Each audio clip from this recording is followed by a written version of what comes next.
Hello, and welcome to this edition of Represent NYC on the Manhattan Neighborhood Network. I'm Councilwoman Helen Rosenthal. I represent the Upper West Side in the New York City Council. Today we'll be talking about neighborhood small businesses, the challenges they are facing, and possible solutions. One of the issues I hear most from constituents is the ongoing closure of locally owned businesses, and with every business lost, residents grow more concerned that the Upper West Side is losing part of its unique character and perhaps more importantly, its sense of community, soaring rents, changing consumer habits, and specifically family circumstances have all played a role in this story. And amazingly, the number of businesses on the Upper West Side actually grew from 2000 to 2015. Last fall, my office released a small business health report. We found that the Upper West Side has a 12% commercial vacancy rate. Other Manhattan retail centers, like Times Square, Herald Square, and Soho, have vacancy rates that are far higher. Today's discussion will help us gain some perspective on what's causing vacancy rates, including online retail services like Amazon. And finally, we'll talk about some of the solutions policymakers can implement to help small businesses thrive.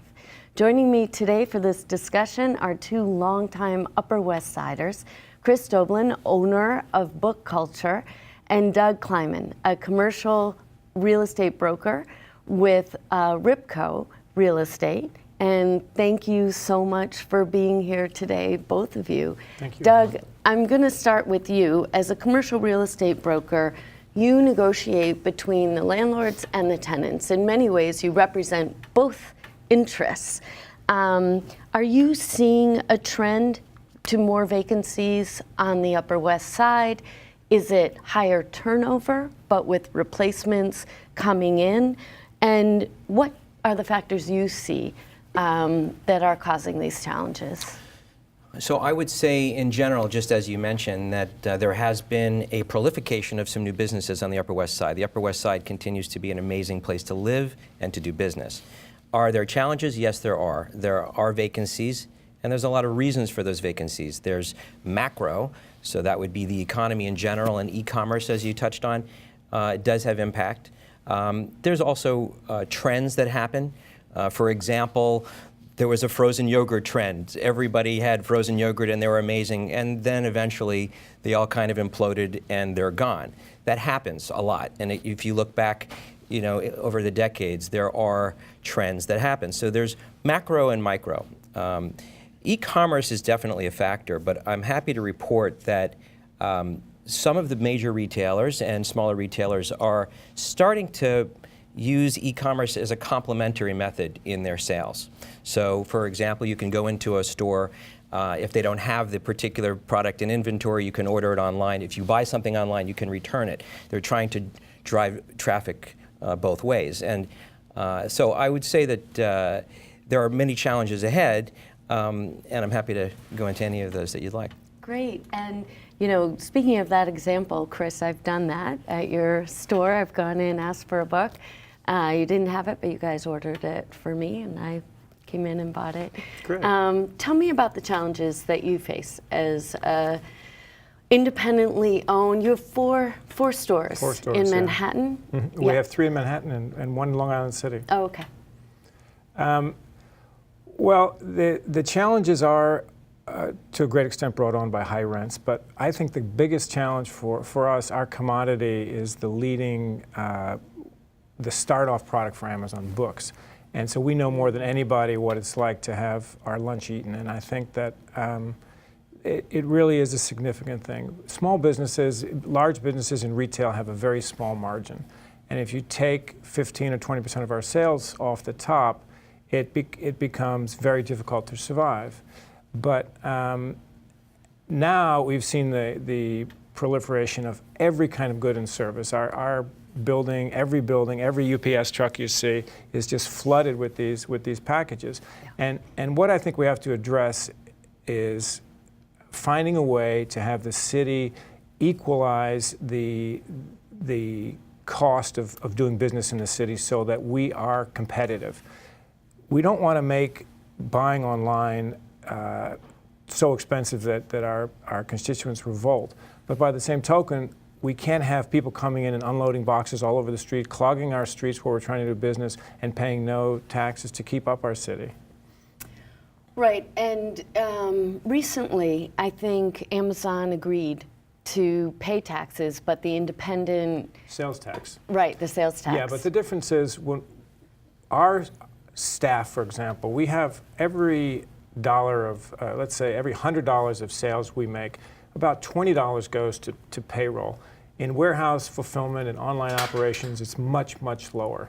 And what that means is that every single dollar that you spend in our store results, first of all, it's wages that are paid in the city. 100% of the money that comes through our till goes to our payroll, goes to our landlord, and goes to the city. 25% of our sales goes to our payroll. That payroll gets turned into local rent. Those dollars get used in grocery stores, on the subways, etc. The money that goes to warehouse people working outside of our city goes to those townships and so forth. They do not support the city in anywhere near the same way. So it's almost helping New York City residents change their mindset, change the culture. Well, I think we've got to tax the things coming into the city in a way that produces revenue and equalizes the playing field. As long as it's cheaper to have stuff show up at your door, there's going to be an economic reality that we just can't overcome by kind of humanizing this story and getting people to go with it. We can't fight the economic trend that much. That's why we've always had success with Costco and Walmart, and they've undercut so much of the luscious fabric of our broad ownership and the fabric that we really thrive on. I love that. That's why you're on this show. So thank you so much. Doug, in 2012, then Councilmember Gail Brewer successfully advocated for an Upper West Side commercial zoning overlay. And the overlay, in its essence, limited the physical space of the commercial storefronts along sections of Amsterdam and Columbus with more minimal restrictions on Broadway, and I think also moved banks to the second floor. Well, encouraged. Encouraged, okay. You know, in an analysis by the City Council of that commercial overlay, the central staff found that the restrictions were successful in stabilizing the number of storefronts on Amsterdam and Columbus and possibly preventing the displacement of existing businesses for storefront mergers and possibly help to contribute for a low vacancy rate. The impact on chain stores is less clear. What have you seen over the ensuing 5 years? So I believe that law was very well intended. I have great respect for now Manhattan Borough President Gail Brewer. I wasn't in favor of the legislation because I felt that I didn't want to create any barriers to entry on the Upper West Side. Now, the timing was very important. So when this law was enacted, and again, well intended, the proliferation of banks and drugstores actually started to slow down around the same time. The other interesting thing about Amsterdam and Columbus is that for the most part, and there are exceptions to this, some of the buildings are smaller. So the ability for them to physically combine were limited anyway. So I don't think the results, I don't think we really know what those results are. We may not know for many years because you do have 10-year lease cycles and trends in the economy. So it's hard to know exactly the impact. I was concerned again that anyone that wants to do business on the Upper West Side, whether it be a mom and pop or a mid-level business or a big box, would be prohibited. I don't want to create any barriers to entry on the Upper West Side. You talked about the 10-year lease cycles.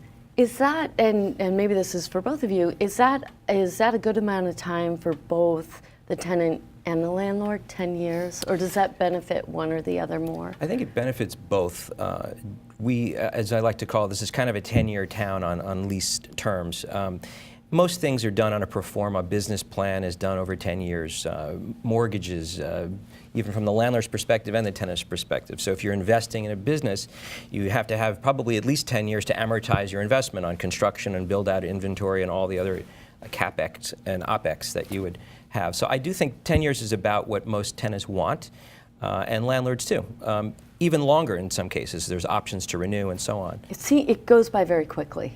Mm-hmm. It goes by very quickly. Okay. And certainly with housing, affordable housing, you know, the 40 years goes by very quickly if we're regulating that market. And 10 years must just go by very quickly, at which point, you know, the cost of real estate has gone up so much. Sometimes. In some places, in some markets, yeah.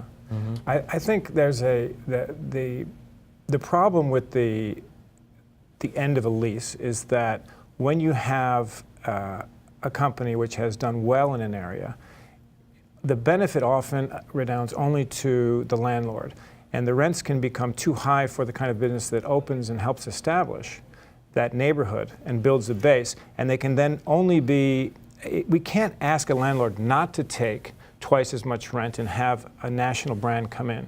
That would be ludicrous to the landlord. But I think that if I can propose a radical idea, I would propose that I think we have to recognize the value, whether somebody's paying rents in an underserved neighborhood and lives there for 25 years and is then unable to pay rent, or if it's a business which comes in and foundationally develops a neighborhood. I think that company, just like the landlords, deserves to share in the building of equity. And that's not built into our process. So what I would propose is that for tenants of residential as well as real estate that is for commercial use, especially storefront commercial use, that is so fundamental to what our city is like, we develop equity as well, just by being there. Yeah. And that we contractually are engaged in the future development, whether that's in necessitating a reasonable rent for a second term, or whether it's actually being a share in the equity by forcing a buyout. For example, I've earned $100,000. If you're going to raise my rent twice, I'll take it and go. But something has to be redound to the benefit of those businesses which come in, establish, and run their places for 10 years. You know, commercial landlords would say their business is high risk, high reward, right? If the market goes south and you get out of your lease, they're still left holding the bag with a lot of debt, right? I mean, maybe smaller on the scale of Amsterdam and Columbus and bigger on, you know, Hudson Yards. But basically what you're suggesting is that that you, as the shop owner, would share in that risk and reward. Yeah, well, I think that in many cases, what we don't want to see is smaller businesses come in and establish a neighborhood, as I said, and really be foundational in development of that equity, but not be able to share in it. And I think that what further we don't want to see is some of the fundamental things we need in a neighborhood be taken away because that kind of service or good can no longer provide the kind of rent that is available. And so both those things have to be answered, because we don't want to have just a branding operation going on like we have in, for example, Lower Columbus Avenue. Right. It's not quite as healthy, and it's not as diverse, and it's not bringing to the city the same revenue. So in any sense, yeah, because if we put a national brand into a store, we no longer have an owner in there. We have equity ownership that is owned by stocks and probably hedge funds and pension plans and so forth that are owned by people all over the world. Yeah. That's how Wall Street works, right? Yeah. So if we put one of those brands in there, a lot of the profit of that company is going out. I see what you're saying. It's not 100%, and we no longer have an owner. We no longer have a guy or a gal or a family that is running a business that is going to the school board and paying attention and who's giving $300 when they have the auction, right, and all of that stuff. Right, and similarly, I think we're seeing that, and Doug, verify this, so I'm going to make my thoroughly unscientific assertion that more and more the landlord, the commercial landlord is not local. And so to the extent that a building itself gets sold to a national company or international company, similarly, they're not invested in the street or the community and might feel more willing to let the storefront sit vacant because they're just waiting for a higher, a chain that can come in and spend more money on the rent. What do they care about the street life being vibrant or not? And by the way, I would argue that the street life, particularly along Amsterdam, also Columbus, is very lively. I'd like to point out there are some terrific local landlords that are huge. The guy we work with at Rock Rose in Long Island City is just terrific. And they're putting up, they're basically in Long Island City building a new city. It was not one before. And they have determined to reach out and find locally owned businesses to help flesh out that neighborhood, to bring in restaurants, retail, coffee shops. And I think that the people at Tishman Spear are thinking the same way. Yeah. They're progressive and they're thinking about the character of a neighborhood, and that's the best kind of people we want. I think that the idea, yes, and again, local. They're local owners. Correct. They're all different kinds of landlords, and by the way, let's not forget there are mom and pop landlords too. So there's everything on the Upper West Side, yeah, from the mom and pop individual one building owner to mid-level owners to international or national real estate investment trusts, and all of them, they do have one common thread, which is income. But I can also say that for the most part, vacancy is just about every landlord's enemy. There are some landlords that have different reasons that they may have vacancy or not seem to care, but I have yet to meet a landlord that doesn't want their store rented unless they're trying to put an assemblage together, which is an issue related to the 2012 legislation. The good news is, there's a lot of doom and gloom, and we see it and we hear about it. The good news is that some of the rents have come down. Some of the landlords that are willing to or can lower their rents if they're not over-leveraged have seen the light or are seeing the light. And there is now a re-entry of mom and pop businesses. I'm very excited about that. There were a lot of businesses that were precluded from being on the Upper West Side and other parts of the city and perhaps even the country that now can come back in, which is very exciting. I think it's a great time to do business. And yes, that also goes true, it holds true for people that are coming in from out of state or even out of the country, tenants that are coming in that are excited to do business. It's opportunistic, but it's also very optimistic. And I'm happy to say that there is a silver lining in the fact that the vacancies created, a need. And the landlords, one of the issues also is if you have an old-time landlord, a multi-generational family owner, they are not likely to be so leveraged, and they have more ability to lower their rents or have more flexibility. There are owners perhaps that have bought very, very high and are very highly leveraged, and they are in debt, and they have other pressures, and so as much as they may want to lower rents, they may not be able to. It's that piece that I've seen, yeah, where I know of a building owner that has said he wants to sell his property. He mm-hmm. owns a block large size of property, and he wants to sell it. And he's left the storefront parts, obviously not the residential, but the storefront parts vacant.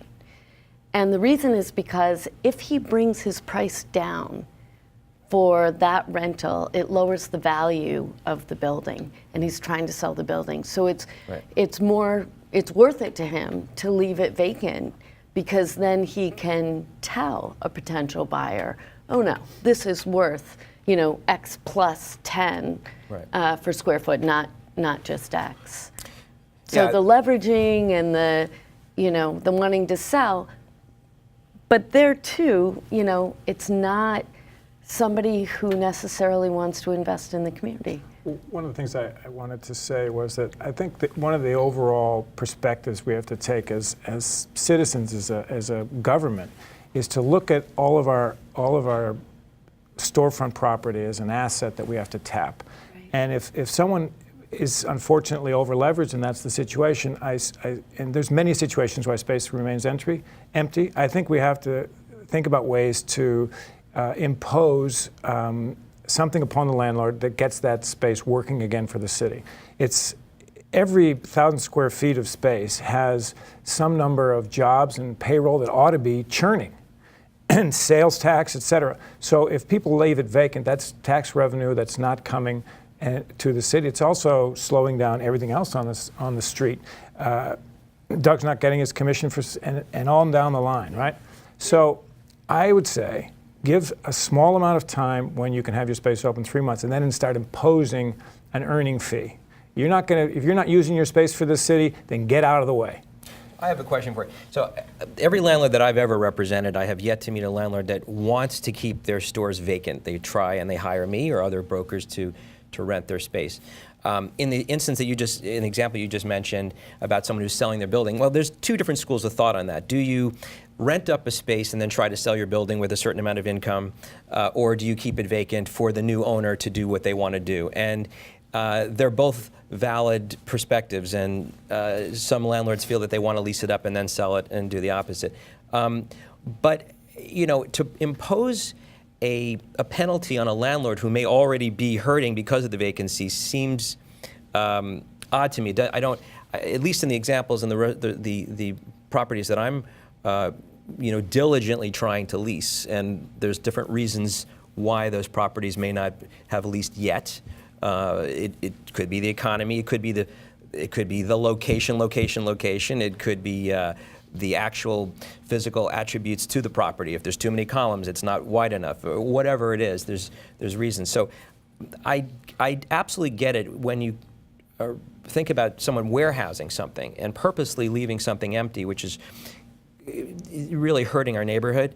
But most landlords that I know are not willfully doing that. I think you're right. I think it's complex, but I think there's a lot of situations where we need to do more than just impose a tax. I think we have to make a path to fulfilling these spaces possible. A lot of times it's access to capital. A lot of times it's putting the right kind of business in front of you. And I think that the city could do a lot more to do that. There could be a citywide